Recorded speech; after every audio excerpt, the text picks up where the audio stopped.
Baik teman-teman, kami dari kelompok 6 akan mempresentasikan materi kami dengan judul Kekristenan dan Nasionalisme di Indonesia.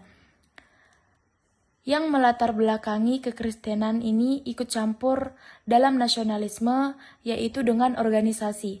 Kemudian dari organisasi tersebut timbullah benih nasionalisme yang secara perlahan menumbuhkan semangat juang untuk membebaskan tanah air dari belenggu penjajah. Nah, bukti adanya perjuangan tersebut dapat kita lihat dari organisasi politik yang bercorak Kristen.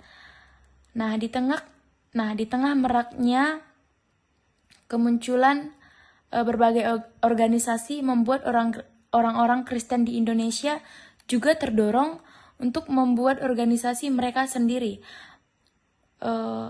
Maka terbentuklah organisasi Kristen yang pada masa pergerakannya juga turut serta dalam upaya mendukung kemerdekaan bangsa. Nah, Hari Kebangkitan Nasional merupakan peringatan atas upaya anak bangsa untuk memajukan diri melalui pergerakan organisasi yang diawali oleh organisasi Budi Utomo pada tahun 1908 yang digagas oleh Dr. Wahidin Sudiro Husodo. Nah, dari organisasi inilah muncul cikal bakal suatu gerakan. Oke, baik teman-teman, saya akan melanjutkan penjelasan itu tentang bagian isi. Nah, tadi kita sudah mendengarkan latar belakangnya.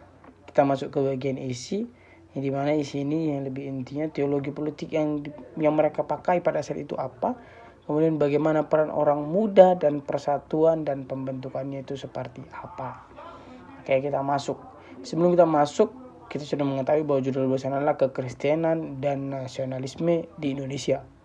Jadi yang dimaksud nasionalisme itu pertama sekali kita harus tahu itu sangat diperlukan dalam suatu negara, termasuk negara Indonesia, di mana dikarenakan nasionalisme itu seperti kita tuh mencintai tanah air, gitu.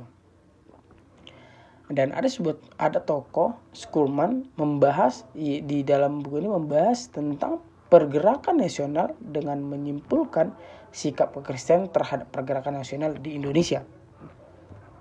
Nah, itu tokoh itu yang menjelaskan dalam buku ini. Schulman mengemukakan bahwa pergerakan pribumi bukan hanya sebagai pergerakan politik saja, melainkan itu mengungkapkan jati diri mereka. Mengapa mereka melakukan nasionalisme dan mengapa mereka melakukan nasionalisme itu kesadaran dari diri mereka sendiri untuk memajukan negara mereka. Definisi Schulman juga mengatakan bahwa di mana ia mengemukakan bahwa dorongan hidup perlahan bangkit dari kedalaman ketidaksadaran rakyat, diperkuat oleh kesadaran hukum yang sedang bertumbuh kepada kehidupan yang kuat dan menciptakan masa depan yang indah. Dari definisi ini, ia mengungkapkan bahwa nasionalisme sebagai suatu keniscayaan yang alami.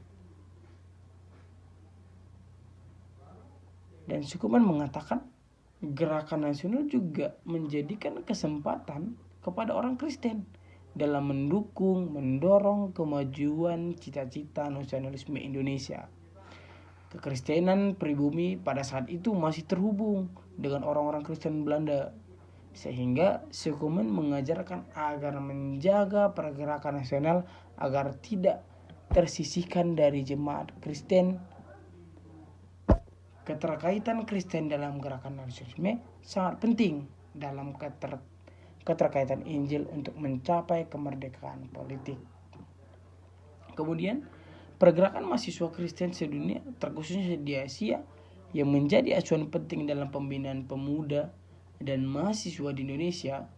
Dalam hal ini, WSCF sangatlah penting dikarenakan WSCF memiliki tujuan untuk mempererat hubungan gerakan mahasiswa sedunia dan menyebarkan informasi mengenai kenyataan hidup para mahasiswa di seluruh dunia mengenai agama-agama, terkhususnya menuntut mahasiswa Kristen kepada iman Kristen dalam pendalaman kerohanian melalui Alkitab.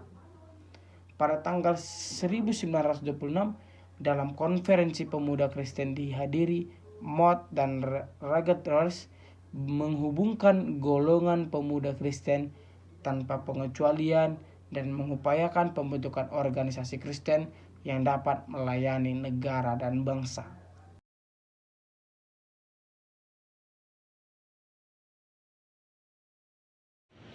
Dinamika nasionalisme dimulai pada tanggal 20 Januari sampai dengan 4 Maret 1926.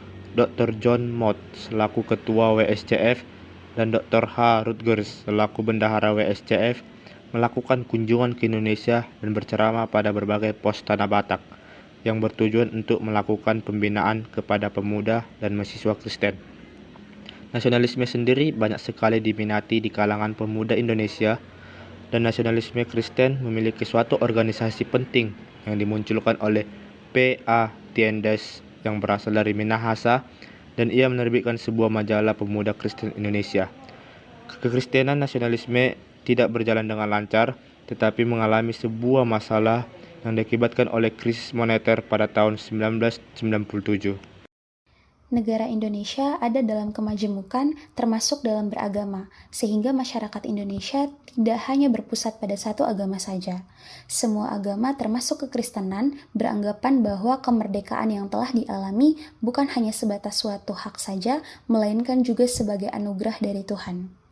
Dapat kita lihat dalam gagasan religiositas dalam alinea ketiga pembukaan Undang-Undang Dasar 1945 yang secara tidak langsung dapat menjelaskan bahwa Tuhan yang Maha Kuasa yang dicantumkan dalam teks tersebut adalah Tuhan yang dipercaya turut campur tangan dalam mencapai kemerdekaan. Melalui penjelasan ini, dapat kita simpulkan bahwa pemahaman mengenai kepercayaan terhadap Tuhan yang Maha Kuasa dapat dikatakan bertolak dari keberadaan bangsa Indonesia itu sendiri dan tidak dapat dilihat dari sudut pemahaman yang lain. Atau singkatnya, masyarakat Indonesia yang dalam kemajemukan beragama ini tetap menyadari bahwa mereka sama atau setara, sehingga semua yang diperoleh termasuk pencapaian kemerdekaan ini merupakan wujud campur tangan Tuhan. Tekanan utamanya adalah usaha memberlakukan prinsip Kristen dalam menghadapi masalah-masalah kemasyarakatan, juga menyangkut pergerakan nasional. Pendekatan yang bersifat teokratis ini membawa pergerakan mahasiswa Kristen di Indonesia pada jalan tengah antara nasionalisme radikal dan nasionalisme konservatif yang adalah kritis terhadap kenyataan kolonial, tetapi menolak nasionalisme yang sempat dimutlakan serta menolak cara-cara perjuangan yang tidak dianggap sesuai dengan prinsip-prinsip ajaran Kristen. Tanggapan kritis yang kami dapatkan dari hasil pemaparan materi kami adalah di dalam organisasi Kristen didasarkan melalui firman Allah atau penginjilan, bukan didasarkan oleh hal politik yang bersifat duniawi di mana menguntungkan manusia.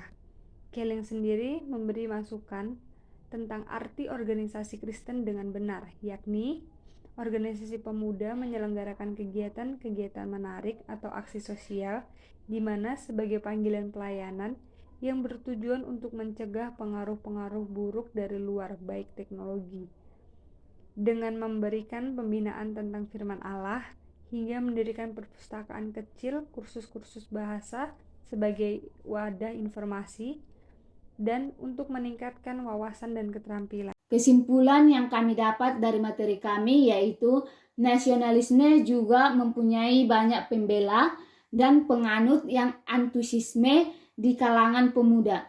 Nasionalisme Kristen Indonesia memiliki suatu organisasi yang disebut pada salah satu organisasi pemuda Kristen yang terpenting pada masa itu, salah seorang pemukanya yaitu Tiendas. Lemena menekankan bahwa pentingnya bagi pembentukan moral dan budi pekerti sebab perjuangan bangsa tidak hanya suatu bangsa yang tinggi kemajuan ya, tetapi memiliki orang yang berbudi pekerti, maka Lemena menepati agama di atas kebangsaan dalam arti kesungguhan iman lebih besar.